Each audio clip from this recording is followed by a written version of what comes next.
खुद electoral bond में दुनिया भर के गलत पैसे लिए, कोई जांच नहीं, लेकिन कांग्रेस के ऊपर ईडी, सब पार्टियों के ऊपर ईडी, सिटिंग सीएम को जेल में। आपने देखा होगा कि जदयू 10 करोड़ का कोई इलेक्टोरल बॉन्ड देकर के चला गया, पता नहीं चला, आरजेडी ने भी लिया। तो ये फिर आप कैसे दूसरे जो एक सुप्रीम पावर है अभी वर्तमान में सत्ता है, उसको किस बिहार पर चैलेंज करें? बीजेपी का चंदा नहीं है, उसका सीधा कहना है कि हम तुम हमें चंदा दो, हम तुम्हें धंधा देंगे, और अगर चंदा नहीं दिए तो ईडी का फंदा देंगे। तो उससे चुनौती भी है, जिम्मेदारी भी है, क्योंकि कोई सामान्य पार्टी से हम लोग की लड़ाई नहीं है, तो भाजपा से लड़ाई है। हम लोग जब नालंदा जा रहे हैं तो जिम्मेदारियों के साथ जा रहे हैं, क्योंकि उस राजनीति को सबक देना है जिसमें कोई आइडियोलॉजी नहीं बची हुई, उसको एक सबक सिखाना। नमस्कार, मैं विष्णु नारायण द जनताना के लिए पटना बिहार से।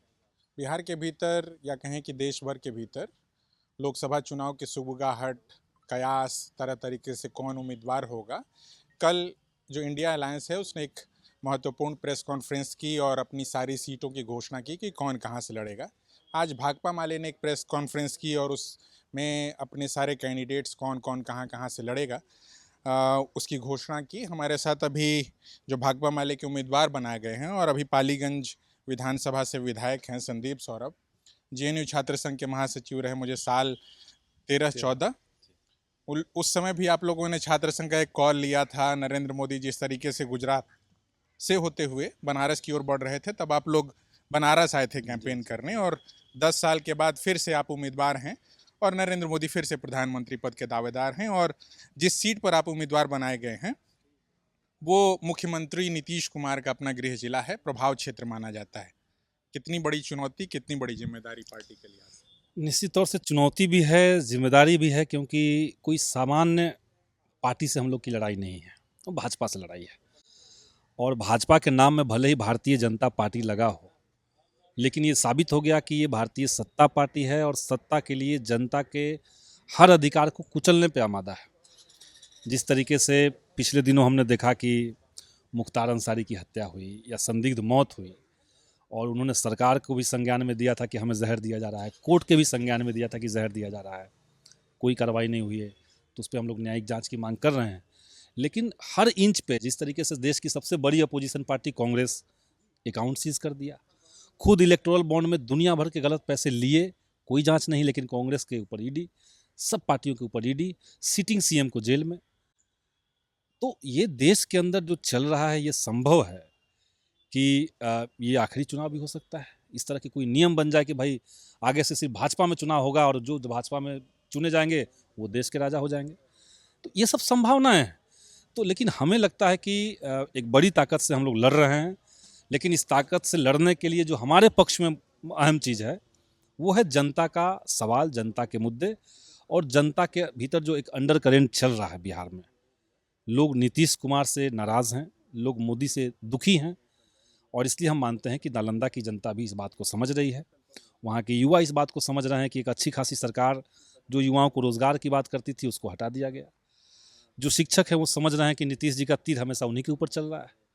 तो ये तमाम मसले हैं। जो गरीब हैं, जो दलित हैं, उनको लग रहा है कि एक ऐसा पॉलिसी बना करके हम लोग को फंसा दिया, शराबबंदी कानून, जिसमें सिर्फ गरीब ही लोग जेल में जा रहे हैं।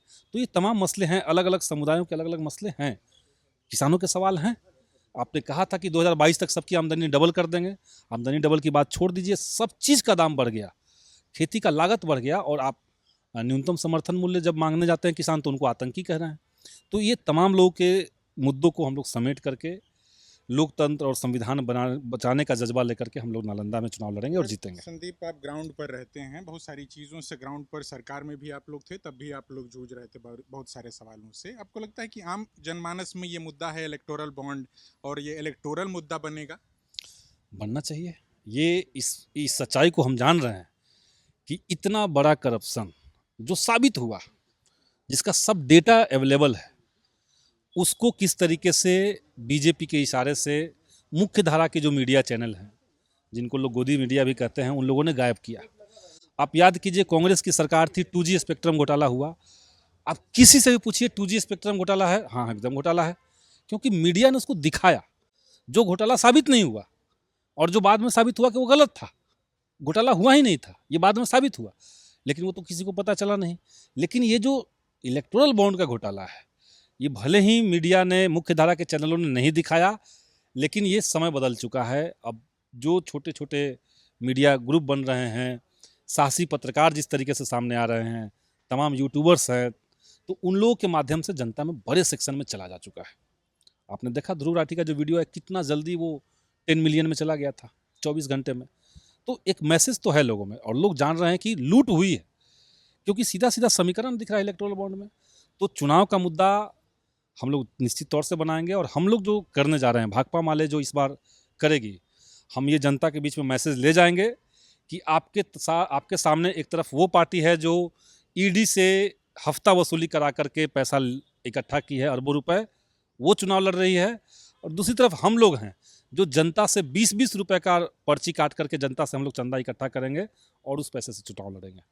तो एक वहाँ पे चीज हम लोग और, कंट्रेस्ट जैसे खड़ा करेंगे। निर्मला सीतारमन का ख्याल आता है, इस बीच वो वित्त मंत्री रही, जेएनयू से पढ़ी लिखी हैं, और ये कहती हुई देखी सुनी गई कि भाई मेरे पास ऐसा पैसा नहीं है कि मैं चुनाव लड़ सकूं जिस तरीके से। मगर साथ ही साथ वो ये भी कह रहे हैं कि क्या विपक्ष में होने के नाते आपको इस बात का कोई बहुत छूट तो नहीं मिलना चाहिए कि आपने करप्शन नहीं किया? कि तमाम पॉलिटिकल पार्टीज, यहाँ हम जदयू को देखेंगे, आरजेडी को देखेंगे, लेफ्ट, उसमें अपवाद कुछ एक तरीके से हो सकता है, मगर आपने देखा होगा कि जदयू 10 करोड़ का कोई इलेक्टोरल बॉन्ड दे करके चला गया, पता नहीं चला, आरजेडी ने भी लिया। तो ये फिर आप कैसे दूसरे जो एक सुप्रीम पावर है अभी वर्तमान में सत्ता है, उसको किस बिहाफ पर चैलेंज करेंगे? देखिए, इसमें इलेक्टोरल बॉन्ड की पॉलिसी को समझना होगा। उस पॉलिसी को लाने से पहले जो पॉलिसी थी राजनीतिक दलों को चंदा लेने का, पहले उसको ख़त्म किया गया।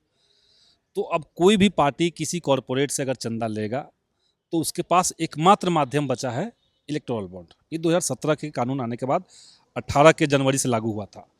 तो हम लोगों ने उस समय भी विरोध किया था इसका। तो जिन पार्टियों को चंदा मिला, जो बीजेपी को छोड़ के जो पार्टियां हैं, उनको जो चंदा मिला वो चंदा मिला। बीजेपी के साथ अलग बात क्या है कि इनको जो चंदा मिला वो कनेक्शन है ईडी के छापे का एक, दूसरा है देश में बिना अनुभव का, बिना योग्यता वाली कंपनियों को करोड़ों अरबों रुपए का ठेका देने का और फिर चंदा लेने का कनेक्शन है। उत्तराखंड में जो टनल बन रहा था, जो टनल गिर गया, जिसके अंदर 41 मजदूर 18 दिन तक फंसे रहे, उस कंपनी ने ठेका लेने के लिए बीजेपी को चंदा दिया। तो ये कोई चंदा नहीं है। जैसे बाकी पार्टियों का चंदा चंदा है, बीजेपी का चंदा चंदा नहीं है। उसका सीधा कहना है कि हम तुम हमें चंदा दो, हम तुम्हें धंधा देंगे, और अगर चंदा नहीं दिए तो ईडी का फंदा देंगे। ये बीजेपी का कहना है।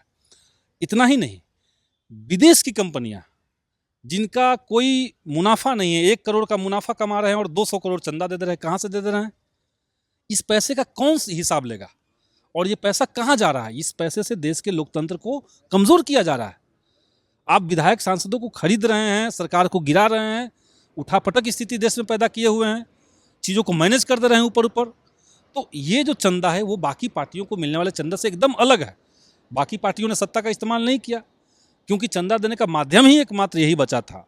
हालांकि कम्युनिस्ट पार्टियों ने तो सैद्धांतिक रूप से चंदा नहीं लिया, लेकिन जिन पार्टियों ने लिया भी, उस सबके साथ यही मामला नहीं है। कुछ एक पार्टियों के साथ है, और उसमें 90% चंदा बीजेपी का है। मूल सवाल प्राथमिकता क्या होगी? ऐसी बातें चल रही थी अलग अलग धड़ों में कि संदीप सौरभ पाटलिपुत्रा चाहते थे। पाटलिपुत्रा आपका गृह क्षेत्र भी है, आप पटना से जो पालीगंज विधानसभा है वहाँ से विधायक भी हैं।